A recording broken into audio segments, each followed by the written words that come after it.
যে গাছটিকে আপনার স্ক্রিনে দেখতে পাচ্ছেন, গাছটিকে দেখে অনেক সময় মনে হয় এটা একটা বেতের গাছ, কিন্তু বেতের গাছের পাতা কখনো এমন হয় না। বেতের গাছের ধরন একটু আলাদা হয়, আর এই গাছটি কিন্তু একটু অন্যরকম গাছ। আর গাছের কাটা কিন্তু মারাত্মক লেভেলের কাটা থাকে।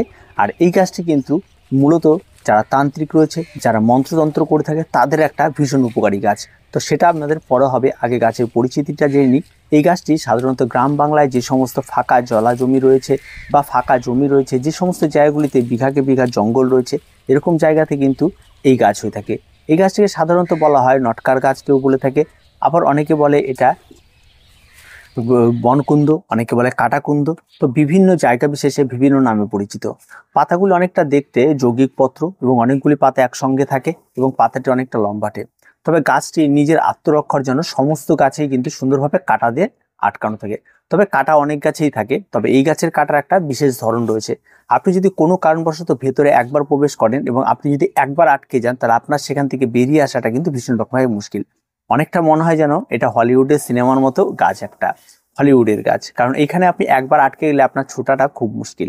কারণ গাছের পাতা থেকে শুরু করে এভরিথিং সমস্ত জায়গায় কাটাগুলি থাকে এবং কাটাগুলি এত এত সুন্দর একটা শেপে থাকে, যেই শেপে যখনই আপনি যেখানেই হাত দেবেন আপনি আটকে যাবেন। তাই খুব সাবধানতার সঙ্গে এই সমস্ত গাছগুলিকে দেখতে হয়। গাছটির বৈজ্ঞানিক নাম গুইল্যান্ডিয়া বান্ডুক। আর এই গাছটি কিন্তু আজকে আমাদের মূল টপিক রয়েছে। আর এই গাছটিকে নিয়ে আমরা বিশেষ কিছু জানবো, যে সমস্ত জিনিসগুলি জানার আপনারও ভীষণ প্রয়োজন রয়েছে। তো চলুন আর দেরি না করে পুরো ভিডিওটি শুরু করা যাক। প্রথম কথাই বলে রাখি, এই গাছটি শুধুমাত্র যে ভারতবর্ষে পাওয়া যায় এমনটা নয়। ভারতবর্ষ, শ্রীলঙ্কা, পাকিস্তান, এশিয়া মহাদেশে প্রায় মোটামুটিভাবে সমস্ত জঙ্গলে গেলেই আপনি পেয়ে যাবেন। এমনকি আফ্রিকান জঙ্গলেও পেয়ে যাবেন, অ্যামাজনেও পেয়ে যাবেন। তো বিষয়টা হচ্ছে এইরকম, এই গাছটির যে সমস্ত কাটা বা পাতা রয়েছে সেগুলি তার নিজের আত্মরক্ষার জন্য তৈরি করা রয়েছে। গাছটি একটি ভেষজ উদ্ভিদ, তার সঙ্গে সঙ্গে যারা তান্ত্রিকরা রয়েছে তারা এই গাছকেই বেছে নিয়েছে মন্ত্র সাধনা, বশীকরণ থেকে শুরু করে এভরিথিং, সমস্ত কিছু এই গাছের কাটা থেকে শুরু করে, মূল থেকে শুরু করে, পাতা থেকে শুরু করে এবং গাছের ফল থেকে শুরু করে এই সমস্ত কিছু নিয়েই কিন্তু এই গাছের তাদের মন্ত্র সাধনা বিভিন্ন রকমভাবে ব্যবহার করে থাকে। অনেক সময় দেখা যায় এই গাছটি, অনেক সময় গ্রামগঞ্জের লোকেরা বলে থাকে এটা একটা ভূত তাড়ানোর জন্য ভীষণ রকম উপযোগী একটি গাছ। এই গাছের যে সমস্ত ফলগুলি হয়ে থাকে, এই ফলগুলি যদি একটা ফলের মধ্যে যদি একটা বীজ থাকে, যদি এমন যদি কোন রকম ফল পাওয়া যায়, তাহলে সেই ফল বীজটি যদি আপনি আপনার ঘরে রাখেন, তাহলে আপনার ঘরে কোন রকম কোনো কালো ছায়া পড়ে না, কোন রকম কেউ আপনার উপর নজরদারি করতে পারবে না। এবং নজর দেওয়া এবং তান্ত্রিকদের ভাষায় যে সমস্ত বিষয়গুলিকে ইউজ করা হয়, নজর দেওয়া, তারপরে আপনার বশীকরণ করা বা আপনার কোনো খারাপ ক্ষতিকর করা, এই সমস্ত কোনো কিছু করতে পারবে না যদি আপনার কাছে একটি ফলের একটি বীজ আপনার কাছে থাকে। এটাই নাকি বলে মূল অস্ত্র। আর তার সঙ্গে সঙ্গে তো এই সমস্ত বিভিন্ন তন্ত্রতান্ত্রিকরা যারা রয়েছে তারা এই সমস্ত গাছগুলি খুঁজে বেরিয়ে এবং এর ফলগুলিকে কালেক্ট করে নিয়ে তারা অনেকে রয়েছে যারা মালা বানিয়ে গলায় মালা পরে এবং তাতে নাকি বলে অনেক রকম সুপার পাওয়ার পাওয়া যায়।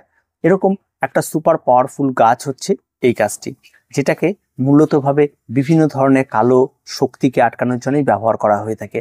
এটা গেল মূলত একটা অধ্যায় এবং যেটা একটা সাবজেক্ট, যেটার মূলত সম্পূর্ণটাই ভিত্তিহীনই আমরা মনে করি। এবং এই নিয়ে আপনারা এই সমস্ত বিষয় শোনার পরে আপনারা কোন রকমই এই সমস্ত বিষয়ের উপর বিশ্বাস করে সে সমস্ত কাজকে বাড়িতে আনা বা কোনো কিছু করা সেরকম কিছু করবেন না। সেটা যাদের বিষয়, যারা এটাকে মানে সেটা তাদের ব্যাপার। এটার সঙ্গে আমরা কোনো রকম ভাবে জড়িত না, আমরা যতটুকু জেনেছি আপনাদেরকে জানালাম। এবার সেই গাছটি মূলত একটা ভেষজ উদ্ভিদ রয়েছে, এর প্রচুর পরিমাণে ভেষজ গুণাগুণ রয়েছে। তার সঙ্গে সঙ্গে এই সমস্ত গাছগুলি আপনার পা থেকে মাথা পর্যন্ত এভরিথিং, যে কোনো রোগের ওষুধ হিসাবে এই সমস্ত কিছু কিন্তু ব্যবহার করা হয়ে থাকে ভেষজ মতে। আর ভেষজ এবং কবিরাজি মতে এই সমস্ত গাছের যে বীজ রয়েছে সেই বীজগুলি সাধারণত ডাস্ট করে অনেক সময় পেটের সমস্যার জন্য ব্যবহার করা হয়। এই গাছের মূল যে রয়েছে সেই মূলটিকে সাধারণত অনেক সময় ঘা, পচরা, চুলকানি এই সমস্ত কিছুতে ব্যবহার করা হয়। স্কিন ডিজিজ থেকে শুরু করে বন্ধ্যাত্ব পর্যন্ত, এমনকি অনেক রকম ভেষজ গুণ রয়েছে যেগুলিতে এগুলি ব্যবহার করা হয়। তো এই সমস্ত ভেষজ ব্যাপারগুলি শোনার পরেও আপনারা কোনো কিছু ব্যবহার করবেন। আপনাদের কোনো সমস্যা থাকলে অবশ্যই আপনারা চিকিৎসকের পরামর্শ নেবেন। আমরা মূলত গাছের পরিচিতিটা আপনাদের করাই এবং গ্রাম বাংলার মানুষ এই সমস্ত গাছগুলিতে কি করছে সে সমস্ত বিষয়গুলি আমরা আপনাদের জানিয়ে থাকি। তো এই গেল বিষয়গুলি। আর গাছটিকে দেখার পরে আমার যেটা মনে লেগেছে, খুব ইন্টারেস্টিং একটি গাছ। গাছের যে সমস্ত ফলগুলি রয়েছে, ফলগুলি দেখলে আপনি অবাক হয়ে যাবেন। প্রত্যেকটা ফল একটা সুন্দর ফল এবং একসঙ্গে অনেকগুলি কাটা থাকে এবং ফল থাকে ছোট্ট ছোট্ট ফলের মধ্যে অনেকগুলি ফল একসঙ্গে ধরতে থাকে। প্রত্যেকটা ফল নিজের নিজে আত্মরক্ষার জন্য একদম পুরো গায়ে কাটা। আপনি কোন রকমই কোনো গাছ থেকে একটা ফলকে তুলে আনা মানে বিশাল ব্যাপার। এবং পুরো গাছে মানে এই সমস্ত ফলগুলি ছেয়ে থাকে প্রচুর পরিমাণে। আর ফল তোলাটা ভীষণই কষ্টকর একটা ব্যাপার, তার মধ্যেও আমি প্রচুর ফল তুলে নিয়ে এসেছি, আপনাদেরকে দেখাবো ফলটি কেমন। গাছটি তো দেখলিনি, এবং তার সঙ্গে সঙ্গে বীজগুলি কেমন সেগুলি দেখানো। যদি এর ভেতরে এক ধরনের বীজ থাকে, যে বীজগুলি বেশ শক্ত বীজ থাকে, এবং এই বীজগুলি কিন্তু দেখতে অনেকটা ধূসর রঙের হয়ে থাকে, আর বীজগুলি বেশ মজাদার। এগুলি দিয়ে বেশ খেলাধুলোর ক্ষেত্রে একদম মার্বেল যেমন থাকে, কাচের মার্বেল তেমন একদম সেম সাইজের থাকে, এবং বেশ সুন্দর দেখতে বীজগুলি। আর এই বীজগুলি থেকে তারা বংশ বিস্তার করে। একটি গাছ একবার জন্মালে এই বীজগুলি এই ফলের মধ্যেই পাকে, এবং আস্তে করে যখন ফলগুলি ফেটে যায় তখন বীজগুলি থাকে, কোনো হাওয়া বা কোনো কিছু আসলে বীজগুলি বাইরে বেরিয়ে নিচে পড়ে যায়। পরবর্তীতে বর্ষা যখন আসে সেই সময় এই সমস্ত গাছগুলি থেকে, এই বীজগুলি থেকে আবার নতুন চারা তৈরি হয়।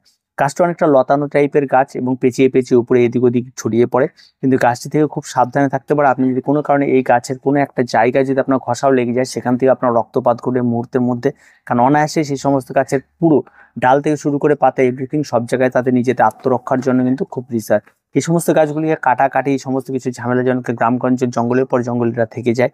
আর কোনো কারণবশত যদি আপনি একবার আটকে গেলেন তো পুরো একদম ট্র্যাপে ফেসে যাওয়ার মতো একটা ব্যাপার থাকে, ভেতর আটকে যাওয়া।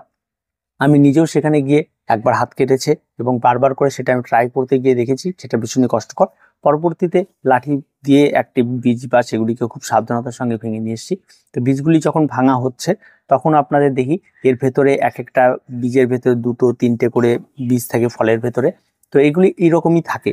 তো এই গাছগুলি কিন্তু বেশ মূলত গ্রামগঞ্জে দেখা যায়। আর আপনারা এগুলি দেখে ভয় পাবেন না, অনেকে এগুলি ভুতুড়ে গাছ বলে থাকে। তো অনেক জায়গায় অনেক কিছু নিয়ে পরিচিত থাকে, তবে তার গুণাগুণ, তার ভেষজ গুণাগুণ সমস্ত কিছু আপনাদের জানলাম। আশা করি আপনাদের ভিডিওটি ভালো লাগবে। তো এই ধরনের বিভিন্ন ধরনের গাছের পরিচিতি আপনাদের জানতে হলে অবশ্যই আমাদের চ্যানেলে ভিজিট করুন, এবং আপনারা অনেক গাছ সম্পর্কে জানতে পারবেন। তো আজকে এই পর্যন্ত, দেখা হচ্ছে পরবর্তী ভিডিওতে। প্রত্যেকে ভালো থাকবেন, প্রত্যেকে সুস্থ থাকবেন, আর চ্যানেলটিকে অবশ্যই সাবস্ক্রাইব করে রাখবেন।